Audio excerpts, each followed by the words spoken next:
فاروق رضی اللہ تعالیٰ عنہ کا مبارک زمانہ ہے. حضرت عمر نے فوج بھیجی ایران کے حکمران کے ساتھ جہاد کرنے. ایران کے بادشاہ نے 2 عیسائی جاسوس بھیجے. کہنے لگا ذرا پتہ تو کرو مسلمانوں کا رات کا طریقہ کیا ہے, میں صف بندی کراتا ہوں. وہ ساری رات صف بندی کراتا رہا. 2 جاسوس آئے مسلمانوں کی معلومات کرنے. معلومات کر کے جب واپس گئے تو حضرت عمر فاروق رضی اللہ تعالیٰ عنہ کے سپاہیوں کو دیکھا, غور سے پلٹے. بادشاہ کہنے لگا کیا حال دے کے آئے ہو؟ کہنے لگا سارے مسلح پہ بیٹھے ہوئے ہیں. جتنے گھنٹے ہم وہاں رہے ہیں مجاہدین مسلح پہ رہے. یوں لگتا ہے جیسے ان کا دنیا داری سے کوئی تعلق ہے. اور کہنے لگے بادشاہ کوئی ایسی طاقت ہے جس کو وہ بلا رہے تھے, کوئی ایسی قوت ہے جس کو وہ پکار رہے تھے. ہمیں بھی وہاں کھڑے ہو کے محسوس ہوتا تھا کہ ہاں کوئی ہے جو آ جائے گا ان کی مدد کے لیے, کوئی ہے جو پہنچے گا ان کی مدد کرے گا. ایران کا بادشاہ کہنے لگا مجھے سمجھ آ گئی ہے, وہ جسم کی طاقت سے نہیں لڑتے, وہ کوئی غیبی طاقت ہے جس سے وہ لڑتے. بھائی وہ غیبی طاقت بھی تو ہمارے پاس ہم نے ناراض کر لی ہے نا, وہ بھی تو نہیں نا, مسجد کا رخ بھی تو کوئی نہیں. اور میں نے پچھلے جمعے بھی کہا تھا, پھر کہتا ہوں, وہن ہو گیا امت کو. نبی پاک نے فرمایا امت کو وہ کیا ہے, دنیا سے محبت ہو گئی ہے, موت سے کراہت ہو گئی, وہن ہے. صحابہ کرام کو موت سے بڑا پیار تھا, موت سے بڑی محبت کر. ہماری طرح نہیں وہ کہتے تھے مریں گے تو منو مٹی تو وہاں ٹھیک ہے, عذاب قبر حق ہے. لیکن میں کہا کرتا ہوں سالوں کے بعد جو پردیس سے ماں کے پاس آئے, ماں اسے عذاب نہیں دیتی, اس کا ماتھا چوما کرتی ہے. اور بھائی جو رب کریم کی بارگاہ میں جائے گا تیرا کیا خیال ہے, گل سڑ جائے گا؟ مدینے والے حبیب نے فرمایا قبر المومن روضۃ من ریاض الجنہ. فرمایا میرا مومن جب قبر میں جاتا ہے تو اللہ جنت کے سارے دروازے کھول لیتا ہے, وہ تو اللہ کی رحمت میں پہنچتا ہے. کون کہتا ہے مومن مر گئے, وہ تو قید سے چھوٹے اپنے گھر گئے. کون کہتا ہے قبر میں عذاب ہے تو صرف عذاب ہی ہے, ہاں مجرم کو سزا ملے گی. لیکن مومن ہمیشہ جہنم میں, وہ بالآخر جنت میں جائے گا, بالآخر جنت میں جائے گا. اور کسی درویش نے بات کی, وہ کر کے چلے گئے, پر کمال ہی کر گئے. پہلے لگے دوزخ میں تو کیا, میرا سایہ نہ جائے گا, کیونکہ رسول پاک سے دیکھا نہ جائے گا. نبی پاک سید عالم علیہ السلام کے غلام تو دیکھو نا, ساری زندگی عمر فاروق بخاری پڑھو تو صحیح, ساری زندگی عمر ہر نماز کے بعد کہتے تھے اللہم ارزقنا شہادت فی سبیلک, اللہ بسترے پہ موت نہ دینا, موت مجھے شہادت کی دینا. حضرت سیدنا مولا علی شیر خدا کرم اللہ تعالیٰ وجہ کریم ساری زندگی کہتے رہے اللہ علی نے میدان میں عمر گزاری ہے, اسے شہادت کی موت عطا فرما. وہ بھائی یہ تو شہادتیں ماننے والے. حضرت امام حسین میدان کربلا میں کھڑے تھے, شمر کہنے لگا حسین تیری چاروں جانب موت ہے. تو آپ فرمانے لگے تجھے ابھی ہمارا پتہ ہی نہیں, موت سے تو ہمارا پیار چلتا ہے. اور فرمایا کہ شہادت تو ہمارا پیچھا کرتی ہے, پہنچ جاتی ہے جہاں ہم ہوتے ہیں, موت سے ڈرا رہا ہے. مسلمان کا مرنے کو دل نہیں کرتا, ورنہ وہ اتنی بڑی کوٹھی میں کون رہے گا. مرنے کو دل اس لیے نہیں کرتا کہ وہ تو 6 کروڑ 10 کروڑ ڈالر لوٹ کے رکھے, مر گئے تو کھائے گا کون. وہ فقیر فاقہ مست تھے, ان کا گھر ہی کوئی نہیں تھا, ان کے بینک بیلنس ہی کوئی نہیں تھے. وہ کہتے تھے گھر ہمارا ہے وہ جو ہمارے رب نے تیار کیا ہوا ہے, ہمارا بینک بیلنس ہے وہ جو ہمیں جنت میں جا کے ملے گا. ان کا تو یہ کھاتا ہی کوئی نہیں تھا, اس لیے وہ شہادت کی. حضرت عمر بن جموع رضی اللہ تعالیٰ عنہ میدان احد میں 4 بیٹے لے کے آئے. کتنے بیٹے؟ بول کے بتائیے. 4 بیٹے لے کے عمر بن جموع آئے, اور خود ایک ٹانگ سے لنگڑے سے آبی ہے, ٹانگ چھوٹی ہے. حضور کے سامنے کھڑے ہوئے کہا محبوبہ میرے 4 ہی تھے, میں 4 لے آیا ہوں, قبول کر لیں.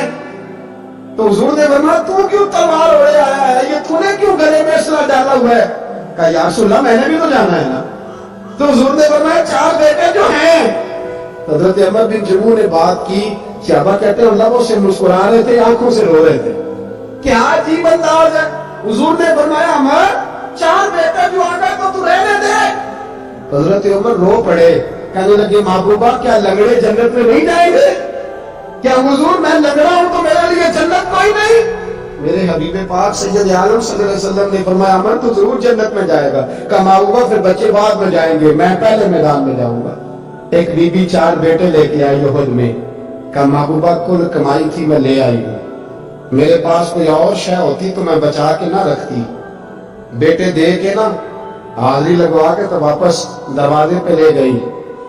حضرت سیدنا عبداللہ ابن عمر فرماتے ہیں بی بی بول رہی تھی تو میرا جذبہ جہاد بڑھ رہا تھا، اپنے بیٹوں کو کہنے لگی میں تمہیں حضور کے پاس چھوڑ کے جا رہی ہوں، جب تم میدان میں گرو گے تو میں تمہیں دیکھنے آؤں گی، دیکھنا تمہاری پشت پہ کوئی زخم نظر نہ آئے، جتنے تیر کھانے ہوئے سینے پہ کھانا، جتنے تلواروں کے نیزوں کے زخم برداشت کرنے ہوئے یہاں کھانا، پشت پہ زخم نظر نہ آئے۔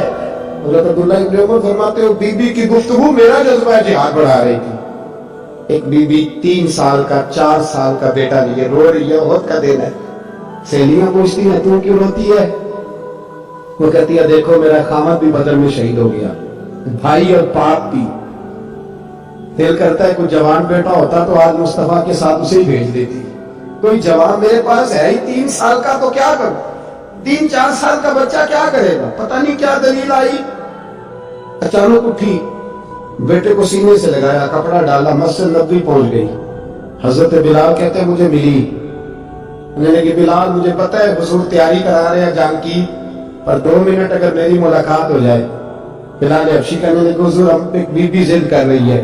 حضور باہر آئے، کہنے لگے حضور میں فلاں کی بیٹی، فلاں کی بہن، فلاں کی بیوہ ہوں، میں نے بدر میں 3 شہید دیے ہیں، اب میرے پاس یہ 3 سال کا لال ہی بچا ہے، بڑا فخر ہے میرا، لوگ مجھے شہید کی بیوہ، شہید کی بیٹی، شہید کی بہن کرتے، دل کرتا ہے شہید کی اماں بھی کہیں جاؤں تو میرا بیٹا لے لے۔ سیدنا بلال کہتے ہیں حضور مسکرائے، کہنے لگے یہ 3 سال کا نانہال کیا کرے گا؟ کہتے ہیں اماں کا عجیب جذبہ ہے۔ کہنے لگی محبوبہ سنا ہے اسلحہ بھی تھوڑا ہی ہے، ڈھالے زیادہ کوئی نہیں، میرا بیٹا ساتھ رکھ لیں، جب آپ کی طرف کوئی تیر آیا نا تو میرا بیٹا ڈھال کے اس کو ڈھال بنا کے آگے کر دینا۔ محبوبہ ڈھال تو بانی سکتا ہے نا؟ حضرت بلال فرماتے ہیں مصطفیٰ کریم نے فرمایا جا میں نے قبول کیا، قیامت کے دن بیٹا گھر لے جا، جب تیرا نام پکارا جائے گا تو شہید کی اماں کہہ کے پکارا جائے گا، جا تو گھر لے جا۔ کہتے ہیں چلتے چلتے ایک غریبنی اور آ گئی، اتنی سی اٹی بان کی، اتنی سی۔ بلال حضور سے ملاقات ہو جائے گی، نبی پاک آ گئے، کہا محبوبہ یہ غلبہ اسلام میں میرا بھی حصہ ڈال لے۔ حضور نے فرمایا یہ کیا ہے؟ کہنے لگی حضور خامد فوت ہو گیا، اولاد اللہ نے بے نیازی سے دی نہیں، سویرے چرخ کاٹ کے رزق حلال کھاتی ہوں، میرے پاس نا یہ اتنا سا بان ہے، ایک گھوڑے کی لگام بن جائے گی، محبوبہ حصہ تو ڈال جائے گا نا دین کے لیے، میری قبولیت ہو جائے گی۔ میرے حبیب نے ہاتھ اٹھائے اور دعا مانگی، کہے اللہ جتنا تو میدان کے مجاہدوں کو اجر عطا فرمائے اتنا اس غریبنی کو بھی عطا فرمائے۔ حضرت عمر فاروق رضی اللہ تعالیٰ عنہ رات کا وقت چہرے پہ نقاب ڈال کے گلی میں گھوم رہے، تو اعلیٰ کام اعلیٰ کردار ان لوگوں، حضرت عمر گزر رہے تھے تو غلام ساتھ تھا، ایک شخص کو دیکھا کہ مدینے کے باہر خیمہ لگایا ہوا ہے، بھئی خیریت ہے، یہاں خیمہ کو لگایا؟ کہنے لگا امیر المومنین سے ملنے آیا ہوں، رات ہو گئی تھی تو سوچا یہیں قیام کر لیتا ہوں، صبح ان سے ملوں گا۔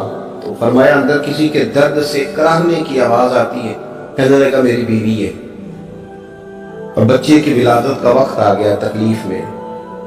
حضرت عمر دوڑے گھر گئے، اپنی اہلیہ سے کہنے لگے نیکی کمانے کا ارادہ ہے؟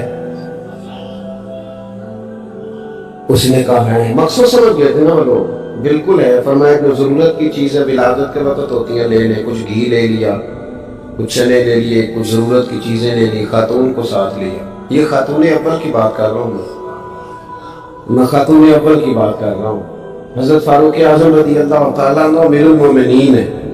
حضرت عمر نے اپنی اہلیہ کو ساتھ لیا، جہاں وہ شخص تھا وہاں آئے، اہلیہ نے حضرت عمر کے ذمہ کام لگایا، آگ جلا لیں، یہ تیل لے لیں، فلاں فلاں چیز گھی میں ڈال لیں، بنانی شروع کر دیں۔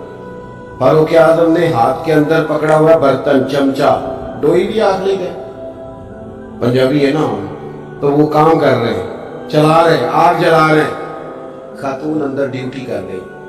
تو وہ شخص جو تھا نا جس کی بیوی تھی، وہ کہتا ہے میں 2-3 دفعہ کا غلام ادھر آ، فلانی چیز بتا. میرے ذہن میں یہ تھا کہ امیر المومنین نے کو بندہ کھڑا کیا آنے جانے والے مسافروں کا خیال کرے. میرے سے 2-4 دفعہ میں نے اپنے لفظوں میں بات بھی کہہ دی، لیکن جب اندر میرے بچے کی ولادت ہوئی تو اندر سے میری بیوی بولی اور حضرت عمر کی اہلیہ بولی اور بول کے کہنے لگی امیر المومنین مبارک ہو، آپ کے دوست کو رب نے بیٹا دیا ہے. وہ شخص کہتے ہیں میں باہر کھڑا تھا، وجود تڑپ گیا، آنکھیں برس پڑی، کبھی نہیں رویا تھا پر کیفیت عجیب بن گئی. کوئی تقریر نہیں سنائی، کوئی اعلیٰ شعر نہیں انہوں نے پڑھا. میں نے یوں لے کر ان کے سر سے پاؤں تک دیکھا. میں نے کہا یہ وہی شخص ہے جس کا نام لے تو کیسے لوگ کس طرح کانپ جاتے ہیں، یہ وہی شخص ہے. میں نے جمعے میں کہا تھا کہ روب کپڑوں کا نہیں ہوتا، روب تو دیانتداری کا ہوتا ہے. ہاں بڑا مال کما کے لوگوں نے بنائی ہوتی ہے کار کوٹھی تو بندے کھڑے ہو کے کہہ دیتے ہیں 2 نمبر طریقے سے آئے. اور 13ویں-14ویں گریڈ کا ملازم ہو تو اس کے سامنے بہت بڑا افسر ڈر رہا ہوتا ہے یار بندہ دیانتدار ہے، یہ رشوت نہیں لیتا، سفارش نہیں مانتا، یہ میرٹ پہ کام کرتا ہے. تو روب تو آپ کی دیانتداری کا ہے، آپ کی سچائی کا ہے.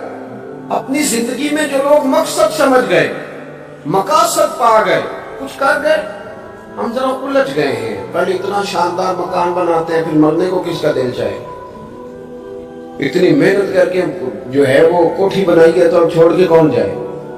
وہ تیار بیٹھے تھے. انہیں نبی کریم نے کہا تھا کن فی الدنیا کانک غریب او عابر السبیل، تم نے مسافروں کی طرح رہنا ہے. او میرے بھائی، کبھی دیکھا ہے ایئرپورٹ پہ مسافر لڑتا ہو کہ میں نے یہ جگہ خریدنی ہے؟ اسے پتہ ہے کہ ابھی فلائٹ آنی ہے، میں نے تو چلے جانا ہے. ریلوے اسٹیشن پہ جو جگہ ہوتی ہے وہ خریدنے کے لیے لوگ رٹا نہیں ڈالتے، انہیں پتہ ہے پہلی ٹرین سے چلے جانا ہے. بس سٹاپ پہ جھگڑے نہیں ہوتے کہ یہ کرسی میری ہے. جانا جو ہے مٹی دینتے مٹی رہنے ایویں کا دی بلے بلے، اج مٹی دے اتے بندے آتے کل مٹی دے تھلے. اتنا زیادہ مقصد نہیں نا، جب سمجھتے تو بے چین ہے، بے قرار. بعض لوگوں نے اتنے پیسے جمع کر لیے کہ اتنے کھا نہیں سکتے، اتنی ضرورت نہیں، لیکن اس کے باوجود ہے کہ وہ دوڑ ختم ہونے کا نام ہی نہیں لے رہے.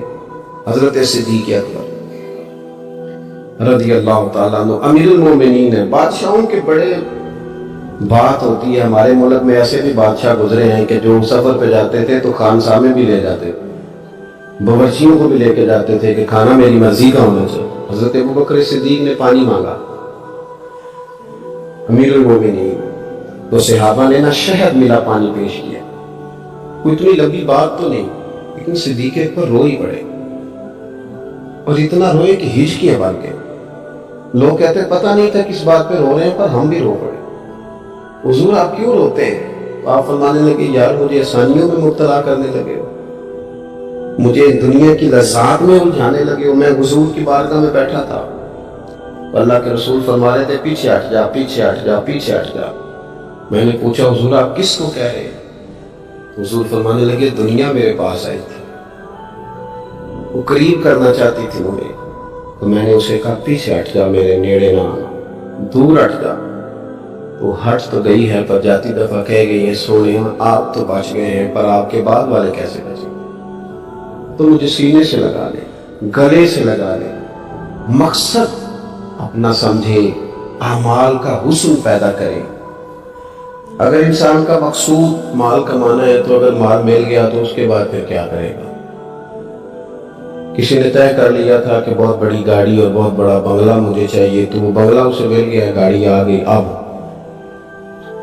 تو مقاصد کیونکہ طے نہیں ہوتے، تو جو چیز انسان چھوٹا سا مقصد طے کرتا ہے وہ اسے حاصل ہو جاتا ہے. میں نے ملک سے باہر جانا ہے، گھر سیٹ کرنا ہے، ساتھ والا پلاٹ لینا ہے، ہو گیا سارا کچھ. تو اب وہ پھر انسان بے چین ہو جاتا ہے، پریشان رہتا ہے، کہتا ہے سمجھ نہیں آتی مطلب مقصود کیا ہے.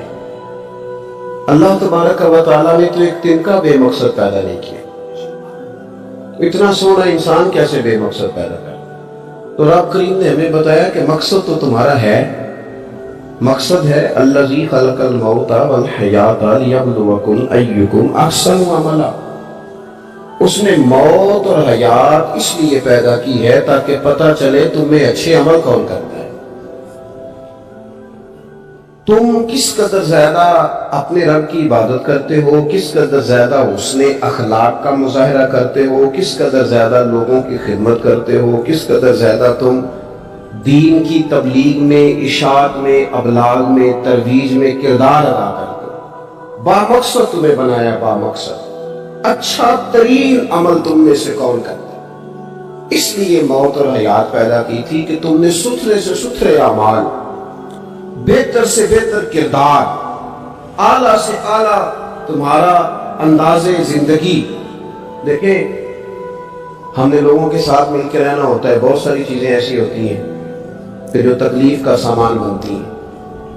اب انہی لوگوں کے ساتھ اللہ نے ہمیں مل کے رہنے کا حکم دیا، ان کے حقوق ادا کرنے کا حکم دیا، تو ساتھ ساتھ نہ درگزر کا بھی کہا، معافی کا بھی کہا۔ جب انسان معافی کر دینے والا ہو جاتا ہے، درگزر والا ہو جاتا ہے، تو پھر وہ بڑا ہو جاتا ہے، بڑے دل والا ہو جاتا ہے، بڑے حوصلے والا ہو جاتا ہے، بڑے ضرب والا ہو جاتا ہے، اس کی زندگی حسین ہوتی۔ تو یہاں آئے تھے کچھ کام کرنے، وہ جو ہم نے مقصود بنائے تھے نا، مطلب اچھے کپڑے، اچھی دنیا داری، اچھی گاڑی، اچھا موبائل سیٹ، وہ چونکہ مقصود نہیں تھا تو ان چیزوں کے حصول کے باوجود بھی لوگ پریشان۔ مقصود یہ تھا کہ بہترین عمل، سونا عمل، اعلیٰ ترین عمل میرے رسول پاک صلی اللہ علیہ وسلم کے غلاموں نے نا وہ عمل کر کے دکھایا۔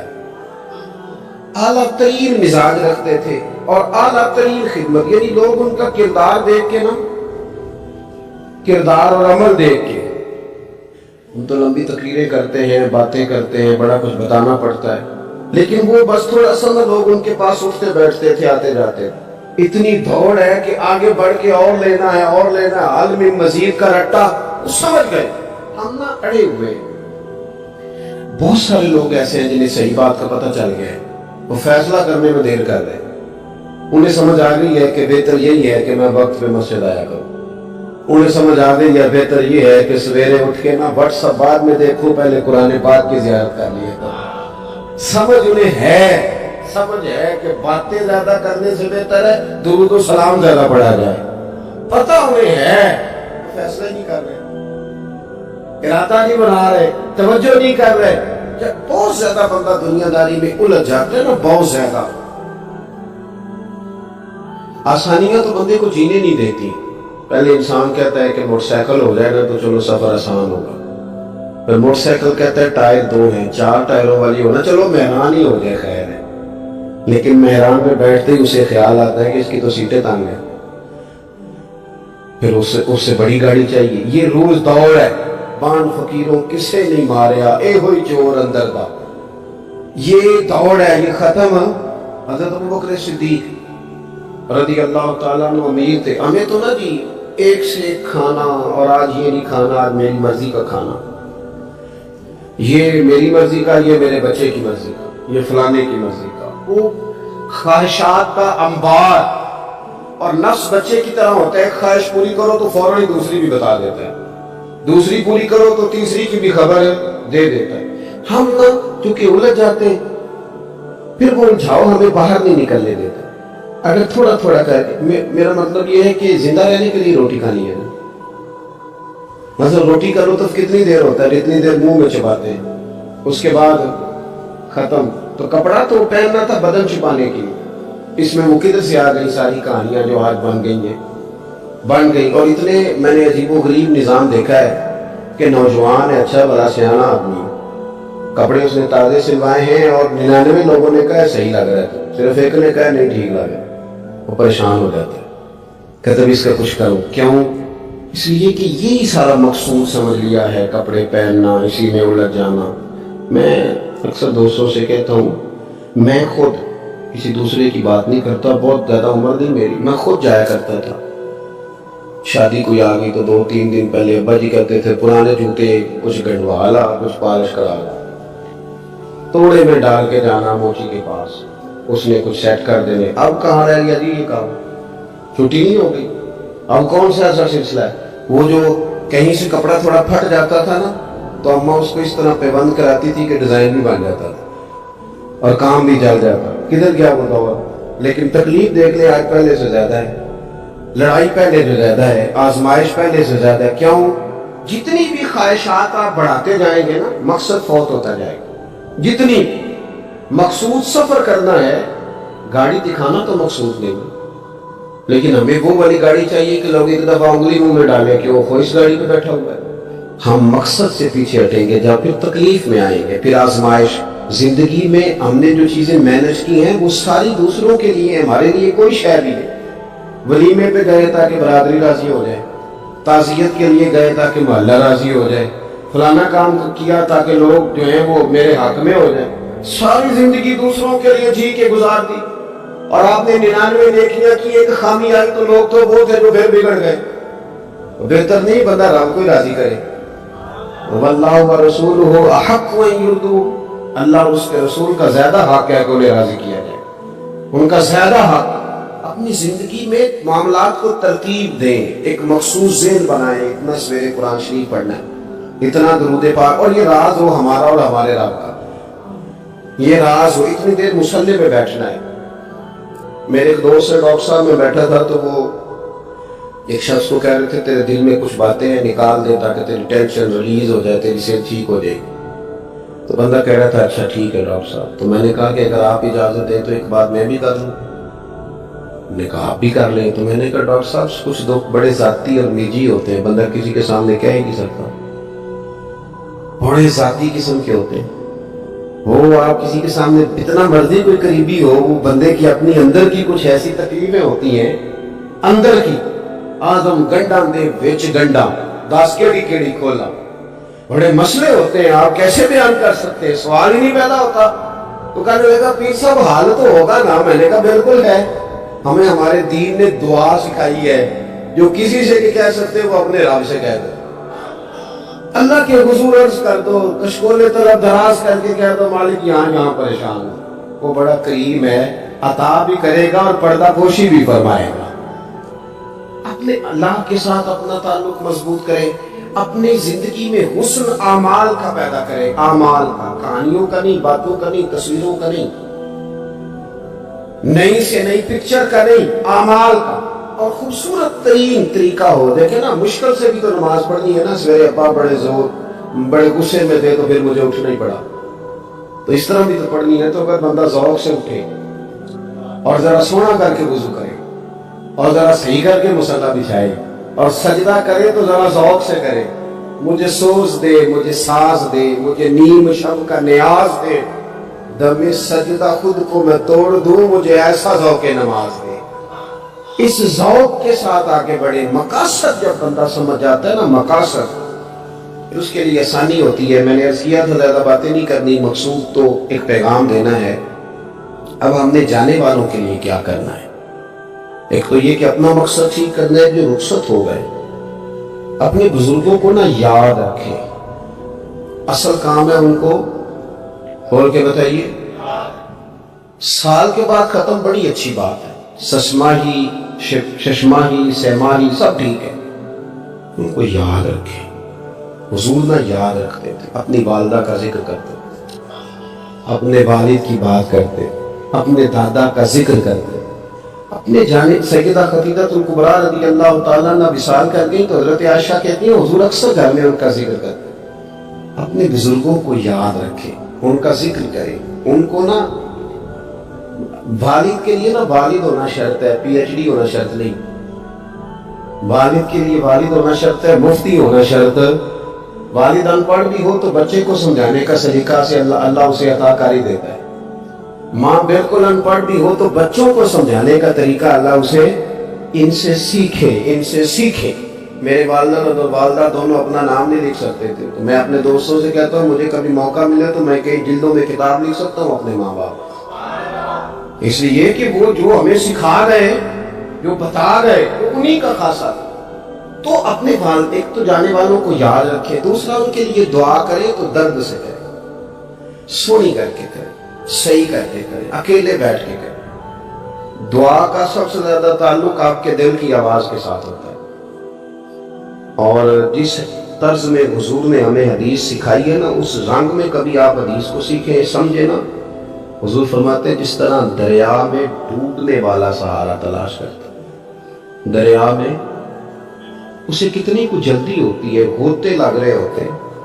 وہ اس طرح کا نہیں ہوتا کہ میں عصر کی نماز کے بعد پھر آؤں گا تجھے نکالنے، اس طرح تو نہیں نہ ہوتا.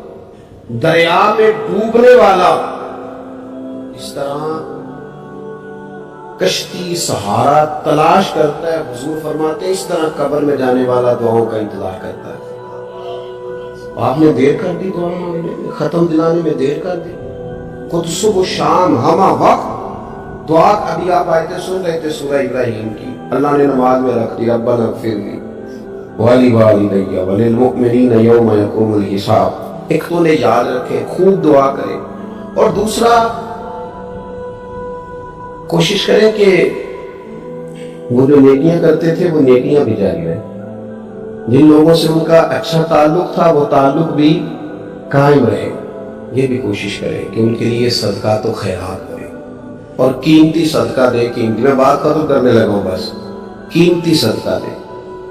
قیمتی 15 تولے سونا گھر میں پڑا ہوتا ہے، قیمتی ہوتا ہے نا. کبھی کسی نے چوک میں بتایا کہ آج 15 تولے سونا میرے گھر میں پڑا؟ بولو نا، لوگ دے تو 10 چھڑ دیں. اگر گھر میں 50 لاکھ روپے کیش پڑا ہو تو چوک میں گلی میں آ کے آپ بات کریں کہ گھر میں پیسے پڑے ہیں. کیوں؟ کہ وہ قیمتی ہیں، کوئی لے نہ لے. تو یہ جو 5000 مسجد دے کے سارے محلے کو بتاتے ہو، یہ بھی صدقہ تھا، یہ بڑا قیمتی چیز تھی. یہ بتانے والا نہیں تھا، یہ تو نیکی تو قیمتی تھی. قیمتی چیز جو ہوتی ہے وہ تو چھپائی جاتی ہے کہ بتائی جاتی ہے. یہ جو بیٹیاں ہیں نا اسلام کی مائیں بہنیں، یہ قیمتی ہیں. اس لیے اسلام انہیں کہتا ہے تم گلی اور چوکوں میں آنے والی نہیں، قیمتی چیزیں. قیمتی چیزیں گھر کے اندر رہا کرتی ہیں. تم قیمتی چیزیں ہو، تمہارا وجود قیمتی ہے. تم کبھی ماں ہو، کبھی بیٹی ہو، کبھی بہن ہو، کبھی بیوی ہو، قیمتی ہو. اس لیے تمہیں اسلام کہتا ہے کہ گھر کے اندر رہو گی تو تمہاری قیمت رہے گی. کچھ چیزیں ایسی ہیں جو چوکوں میں گلیوں میں پھیل جائے تو ان کی قیمت نہیں رہتی. اس لیے تمہیں کہا جاتا ہے کہ گھر میں رہو. یہ جو تمہیں چوکوں میں لاتے ہیں کہ تمہیں بے وقت کرنا چاہتے ہیں.